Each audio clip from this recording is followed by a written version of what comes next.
క్రైస్తవ సమాజాన్ని చూసి సేవకులను చూసి దేవుడు ఏం చేస్తున్నారట? చింతిస్తున్నారు. ఎందుకంటే మీరు వెళుతున్న ప్రతి చోట నా పరిశుద్ధమైన నామానికి మీరేం చేస్తున్నారు? అవమానం కలుగు చేస్తున్నారు, దూషణ చేస్తున్నారు. ఒకవేళ చేయకూడని పని ఏదైనా జరిగితే ఎదటి వాళ్ళు ఏమంటారు? మీరు క్రిస్టియన్లు కదా, ఇట్లా చేయొచ్చా అని అంటారు.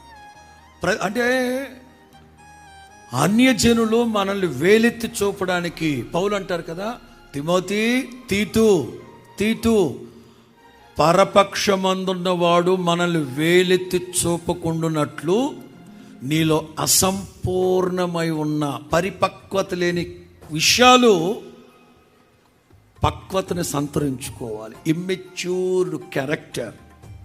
అన్యజనులకు తెలుసు, ప్రార్థనలకు వెళ్ళేవాళ్ళు ఎట్లా కొట్లాడరు, ప్రార్థనలకు వెళ్ళేవాళ్ళు సాత్వికంగా సావధానంగా ఉంటారు.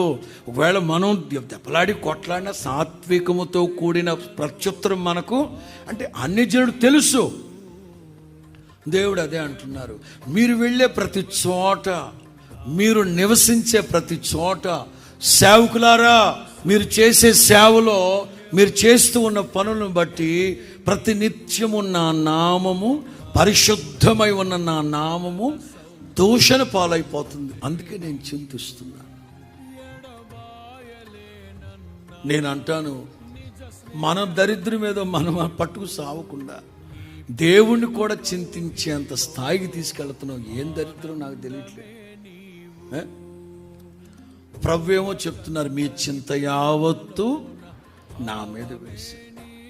నేను మిమ్మల్ని గురించి ఆలోచిస్తున్నాను, నేను మీ మీదే లక్ష్యం ఉంచాను, నేను మీ మీదే శ్రద్ధ నిలిపి ఉన్నాను. వర్తమానంలోకి వెళ్ళిన తర్వాత చాలా విషయాలు చెప్తాను.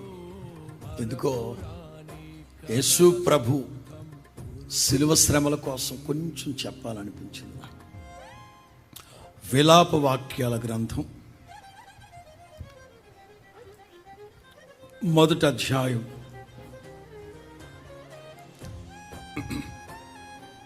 12వ వాక్యం.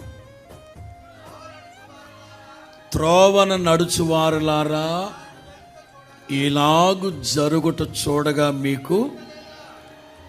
మనం ప్రభువుని ప్రశ్నిస్తున్నాం,